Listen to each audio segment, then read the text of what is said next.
Hi everyone, and welcome back to another episode of Learning FreeCAD for Beginners, where we teach the fundamentals of FreeCAD with practical examples and whilst we learn workflows. Today we're going to be looking at exploding assemblies. So before we've looked at the assembly workbenches, both A2 Plus and Assembly 4, we've touched on those. We're now going to touch on the exploding of assembly. So this takes place after assembly has been made, and it allows us to animate the assembly. So we have an assembly here, and this is the one we're going to actually create. And when you hit play, you can see how that assembly explodes out and comes back together. We're going to learn how to create this in the A2 Plus workbench, how to constrain this, and then use the explode assembly workbench to create this animation. So I hope you enjoy this series, and let's have a look at this workbench. If you like what you're seeing, please subscribe to the site. I also have a Ko-Fi or a coffee site that you can donate to if you so desire, and that's at ko-fi.com/MANG0. I also run a Patreon where you can subscribe and get extra content, and that's at www.patreon.com/MangoJellySolutions. Any money that's kindly donated will be used to expand the channel. So in the last couple of tutorials, we've been using the assembly workbenches. In this tutorial, we're going to be using the A2 Plus workbench, the Fasteners workbench, and also something called the Explode Assembly. And they can all be installed from the tools, Add-on Manager. And here you've got the A2 Plus workbench. And if we use the filter, we have the Fasteners workbench. And this is just to place some fasteners that we can use, such as bolts and nuts, to connect the assemblies together. And last of all, we're going to be using the Explode Assembly workbench. And this one I'm going to install now. This allows you to do an explosion of your assembly so it's animated on screen as long as you got an assembly there. It's not an actual assembly workbench, it's just more for the movement. So we'll install that. And when we close, you may have to restart FreeCAD if you haven't already got it installed. Now we have the necessary workbenches installed, let's start to create our document. So I'm going to create a new scene, and I can come up to view and the toggle axis cross. That's already in there. I'm just going to turn that off because I don't need that for the time being. I'm going to create some parts to assemble together, so some simple parts. We can use the part design or the part workbench, even the draft. It's up to you one you want to use. For this one, I'm just going to create a body and create a sketch along the XY plane and hit OK. Once we've done that, I'm going to create a simple tube with a flange. So first off, I'm going to create a circle. I'm going to give this some dimensions. So this is going to be quite quick to actually model. I'm going to go 80mm, OK on that one. Let's close. We'll give this some padding. So make sure that that sketch is selected and pad this. And we're just going to give it around a 3mm pad. Just bring it up off the surface. I'm then going to create a sketch on top of this. New sketch. And we'll create a tube. So auto constraint to the center. I've got the auto constraints on. And we're going to come out to around about here. Hit escape and set some diameter. And we're going to set this to 50mm. Let's close again and take that circle and pad that. I'm going to pad that to around about 40mm. I'm going to take this top face, create a sketch, and we're going to pocket this circle to create the inside. So place a pocket in there. So just a circle. There's other ways of doing this, but I'm just going to sketch a circle. Click on that, place some diameter, and we'll set that one to 45mm. OK that, and close. I'm going to take that sketch by clicking on it and use the pocket. And we're going to go through all. So we've gone all the way through there and out the other side. Let's hit OK. Now I'm going to sketch some holes that go around here. So taking that top face, we'll create a sketch. And we'll use a circle once again. It's all made with circles. Come in and place a circle in here. Let's set the diameter for this circle. Say 9mm. And I'm just going to come in and bring in some geometry. So I'm going to bring in this edge here. So zoom in and take this edge and the top edge. I'm going to hit escape and I'm going to place a point. So using the point and come in and zoom in. I'm just going to place a point on this line. So add one to that line. I'm going to take that point and that imported edge and place some point on object constraint, so that constrains it there. The reason I'm doing this is to center this across these two circles. So add another point and we'll place it on that line so you can see that I've got the point on object constraint coming up. So place that on there. That's gone onto that vertical line, that vertical axis. So take this point and this circle and use a point on object constraint. That means I can take both these points, this point and this point, and this point in the middle, and make those symmetrical to each other. Got run it under constraint, let's click on that and hit delete. So we've got that centered now. Let's hit close, and I'm going to pocket that using the pocket. And that's gone down length of 5mm. Let's go through all and hit OK. So we've got one hole in there. We're going to array these around here by using a polar pattern. So click on that pocket and we need to come up to part design, apply a pattern and come down to polar pattern. And you can see how they've transformed. So we've got a circle over here and a pocket over here because we've applied it to that feature. And we can just apply a number of these. So we can do occurrence of say 6. That places all those around there. Let's come up and hit OK. So we've got our part that I want to use. We could add some fillets into this, but I'm just going to leave it as is. Let's save this. And I'm just going to place this on my desktop. And in here, I'm going to call this pipe assembly. And call this pipe. So we created our first body. I'm going to create a flange that sits in between these. So a simple gasket or flange that sits here. So I'm going to click on this feature here. And what I think I'm going to do is create this in a separate body. So we're using multiple bodies. We can create this in a separate file if we want. Let's create a new body. This body is active. So we're going to use the sub-shape binders. The reason I'm using the sub-shape binder is because if I try to create a sketch in here that reference this, it wouldn't actually take. So I want to pull in some of this geometry to make it a lot easier. So let's do that. Let's click on that body, make sure it's active. You can see it's in bold. If it's not, we double click it or right click, toggle active body. As long as it's in bold, it's the active body. So any new sketches get placed within that body. And we're looking along the XY plane. So you can see that's in there along the XY plane and hit OK. That's placed us along the XY plane. But if I come around this side and try to import this geometry, you can see it's flashing. And if you look down to the left hand side, it says the object belongs to another body, can't link. So you can't link across bodies unless you're using that shape binder.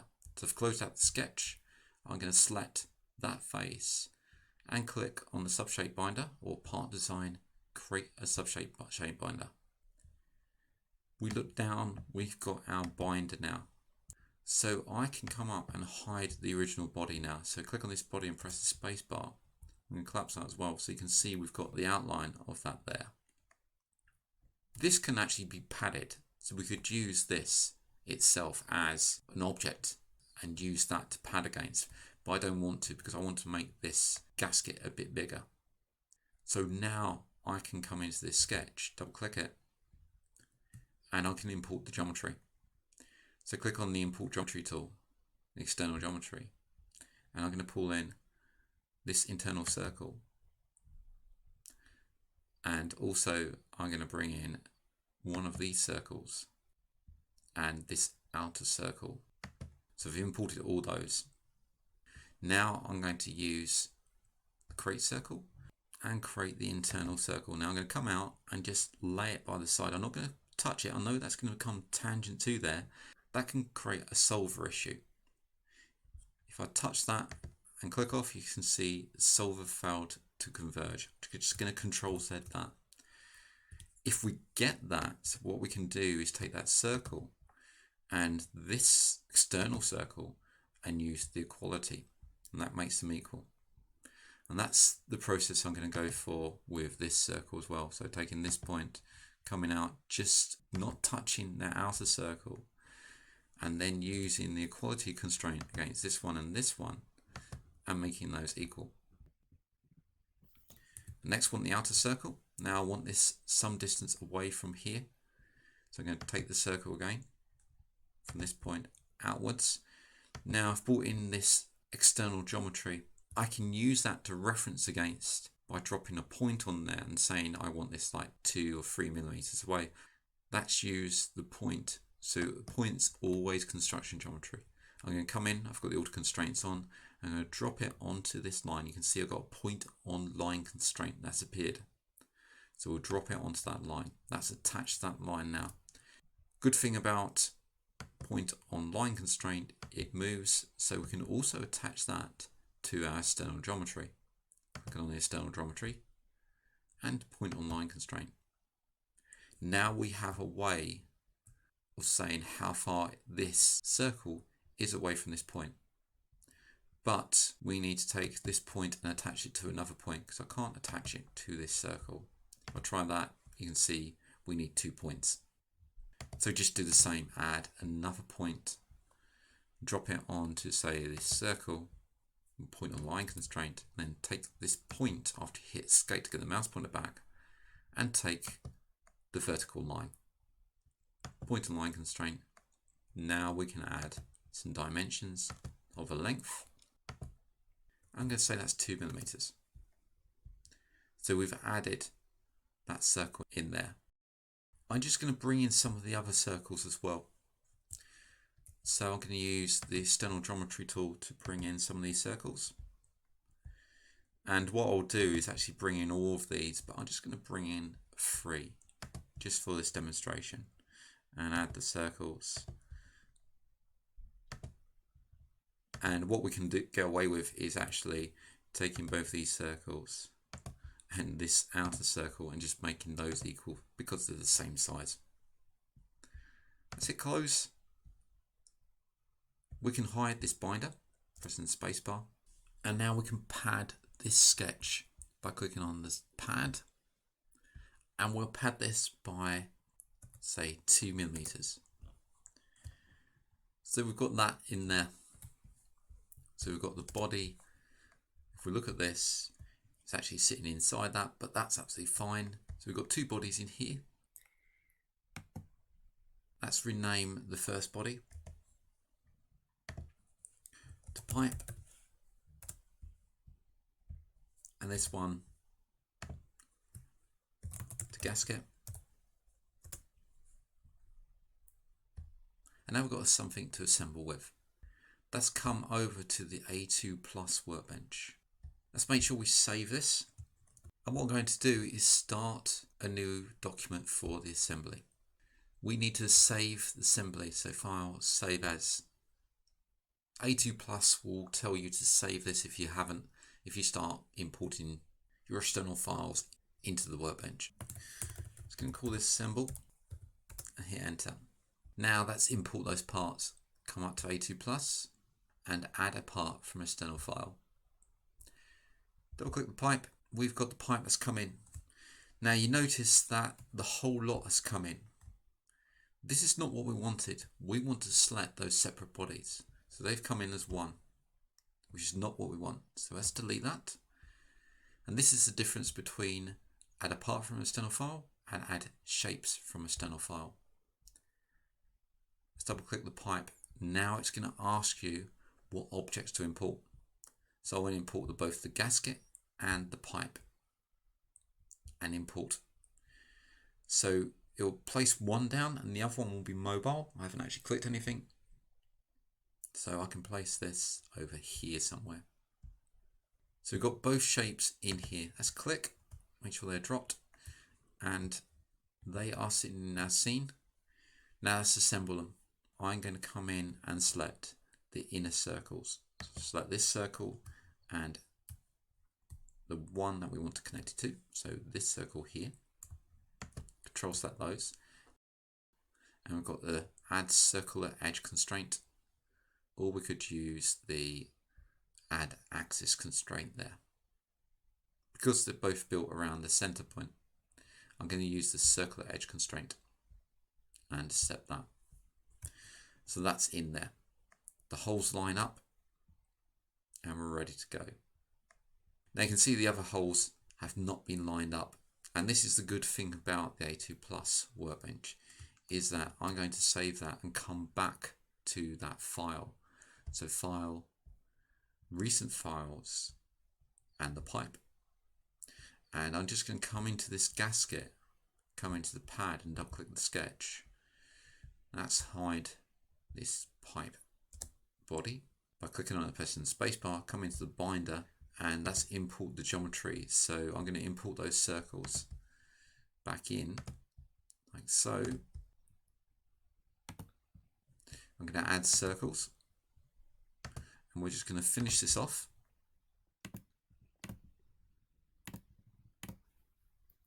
And select all those circles we've added. And select one of the circles. Use the equality. Come up to tasks, hit close. Now got that gasket. Let's Control S that to save it.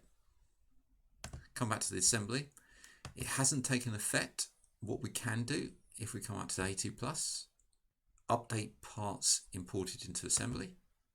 It will update those, but you can see we've got a problem. And it's asking us that we've got a broken constraint. It's probably because of topological naming issues.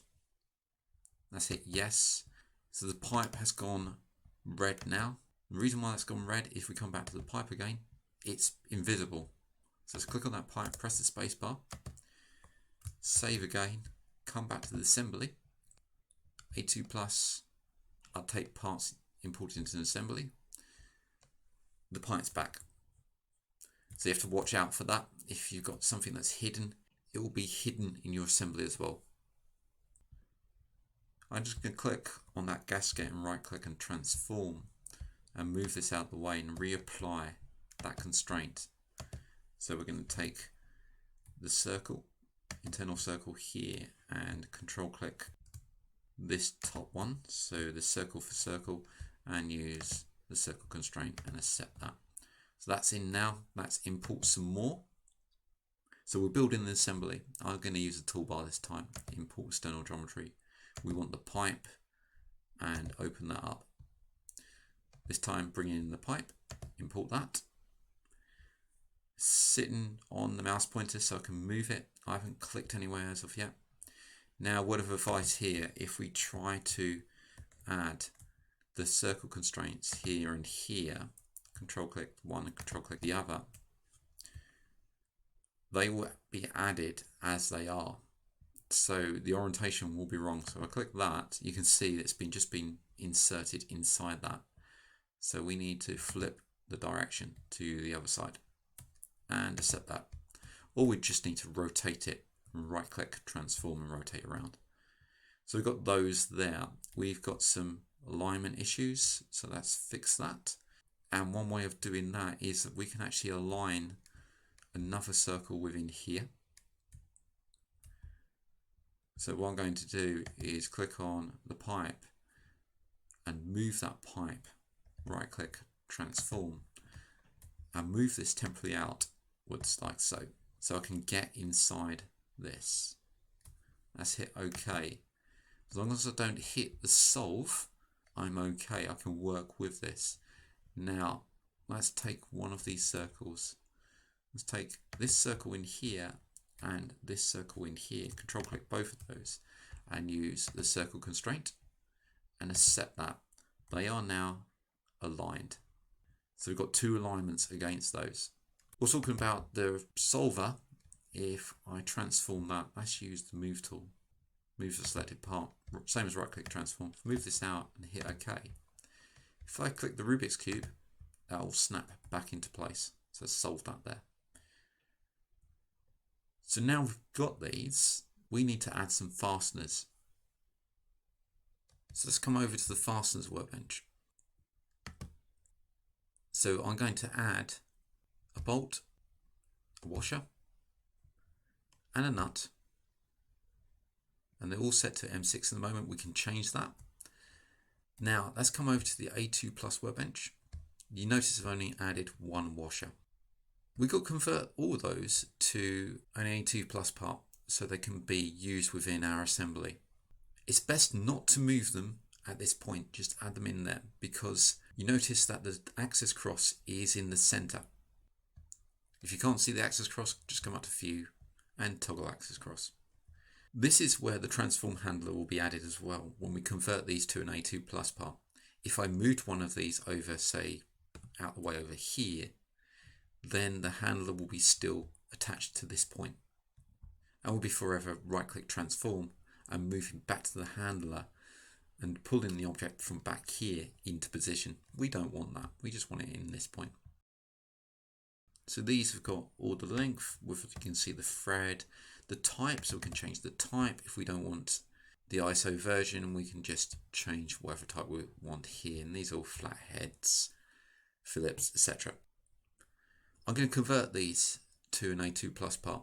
Now we can do them individually, or we can highlight them all and come up to A2 Plus, convert a part to A2 Plus part, or use the little icon here. They've been converted.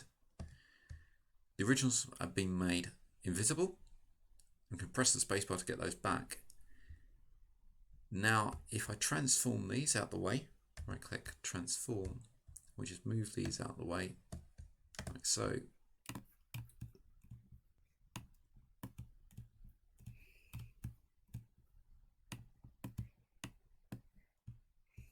You'll notice that when I click on these, we get the A2 Plus properties here. So if we want to change, say, the size, we come back to the hidden version and change, say, the length or the diameter. Let's change both. I'm going to use an M8, and the length we need to change to, say, 20. You notice nothing's changed. I've got to use the refresh or update parts imported in assembly, or come up to A2 and come down to the update, and that updates the size there. Let's do the rest. So using parts that are invisible, we can highlight those both and do them as one. So M8, and that's about it. Click off. Use the toolbar this time, refresh, and those refreshed in there. So now we can add these to our assembly. I need two washers. So if we look, the first thing I'm going to do is duplicate this washer. So take this washer, edit, duplicate selection. We don't get a duplication of the original because the original here will control this one as well. So any changes will be changed across them all. So let's take this washer and take the center circle and constrain it to one of these circles. So this circle here, and use the circle constraint, set that, and we're going to do the same on the other side. So take this one and this one, control click those, constrain, set. We may need to make some adjustment to our model because that's embedded in there, or we may need to shrink down the washer as well. So we can do that by coming into that washer, that single washer, and come in and change it to, say, a M6. Click off and hit the refresh. You can see that's changed in there. It's a bit smaller. It's not going to be any good, so we can change the M6 back to an M8. So you must remember to click off and then refresh, or click on another field. So we've got two washers in there. Let's add the bolt. So I'm going to come in and select the inner circle of that bolt. Self positioned. Take one of these circles, this one here, and this circle here. Control click those. Set that. And finally the nut. So taking the circle and the circle here. Now I missed that circle, let's try that again. So this circle and the top circle, this one here. It's going to take the inner circle, but we've got a bit of a ridge in there, so that's going to actually place it in there. And we also run out of battery. Let's turn that off, and let's add that one in there. It's all in, and accept that. So we've got the starts of our assembly with the fasteners. So what I'm going to do is add another one of these over this side, and what we'll do is just repeat this all the way around. But we're going to spend the time of actually displaying the explode after I've just done one more. So I'm going to copy these. So a number of ways of doing that. We can highlight them all, go edit, duplicate selection. But what we'll find is that we've got none of the constraints in here. So we have to reconstrain. Or if I highlight those, just delete them.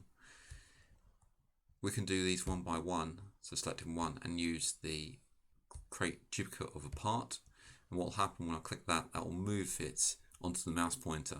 And I can drop it somewhere. So this might be the favourable way of doing it, because we can do that and then start constraining straight away. So I can take this one, duplicate, and you can see it's here. I haven't clicked anything. Just click, and then I can actually come in and start constraining straight away to one of these holes. Let's take this one. Constrain, accept, and then do the same with this one.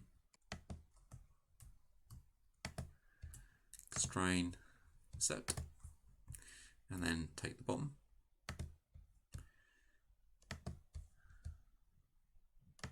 Place it near, use the inner circle, and constrain it to that circle here. And remember that because we're doing this and we're taking this part, we've still got the original 3 here that we can control all of them by. So that's good. The last one we want is the nut. Duplicate, and then take the outer circle and that one, and set that. So we've got those in place. I'm just going to do the same for this one over here as well, and then we can move on to the explode. So we're now ready to animate this as an explosion. So we're going to rip this apart and then put it back together again in the explode assembly. So the explode assembly workbench allows us to create groups and directions for these to move in. I'm only going to be using a few of these tools, and I'm going to go into this in more depth in a later video. To use this, we're going to be using this tool here to create a simple group, and I'm going to select the faces of the screws or the bolts in the direction that I want them to travel. So I've selected the top faces of those, and this is the direction I want them to travel. If I select that option there, that tool, see those moved out. And what we have, if we come down to the bottom of our tree view, we've got the explode assembly, and inside that you'll see a number of simple groups in there. So those 3 are all controlled by this one. We can change the distance, so we can set this to say 50, and I'll push it further. You'll notice the little dotted line here that shows the direction of travel. We can increase the animation steps to make it slower. So now when I press the play button, you can see they move in and out, these 2 buttons here. And if I increased this more, to say 60, then you can see that's affected the speed. Set that back to 20.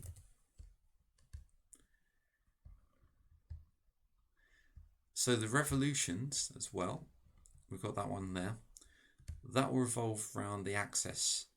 So for these, if I tried 0.1, it's not going to really work. So you can see how they revolved out and then revolved back in. If you want to revolve like these singly, then you have to do them singly for the time being. I'm not aware of an option that you can actually divide the revolution by all of them so they all revolve around their axis. If anybody knows about that, please let me know. But that's show you how that will be applied to a nut. So if I take this nut, so I'm taking that face in the nut and adding that to the group, so it's just that one. I've got to zero out the revolution of these and then add the revolve to that one. So come down to simple group 1 and use 0.2 on that with a distance of 50. Let's go to this simple group and zero out the revolution. That's back to normal. Now when I play, you'll see that there is rotation on that nut. Let's slow that down.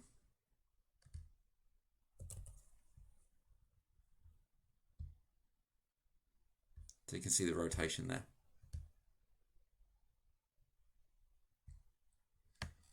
Let's come back to that simple group and just decrease that.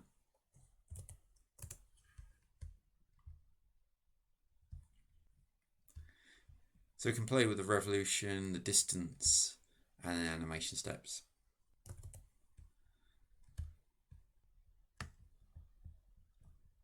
Also, we've got animation step time here as well. This one here.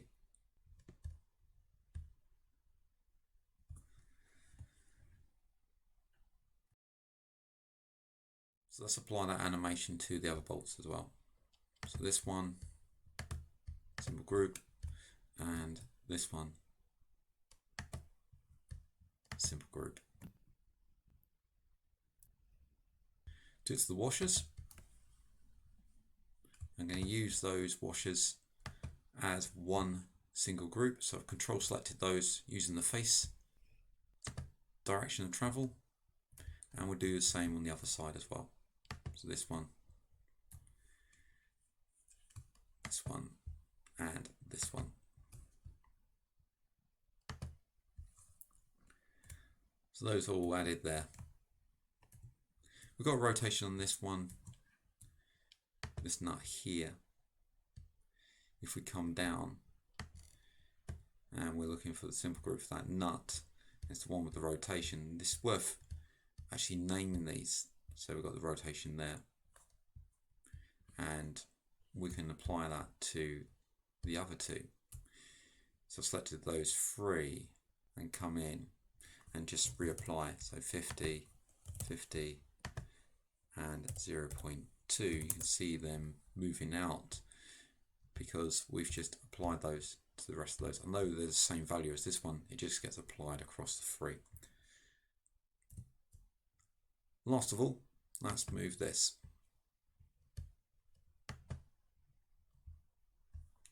And also this one. And now we've got the full animation of our product.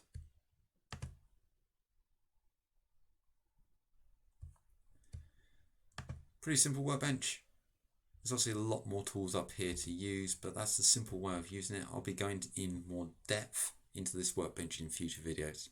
So I hope you enjoyed that tutorial, and I hope to see you again soon. If you like what you're seeing, please subscribe to the site.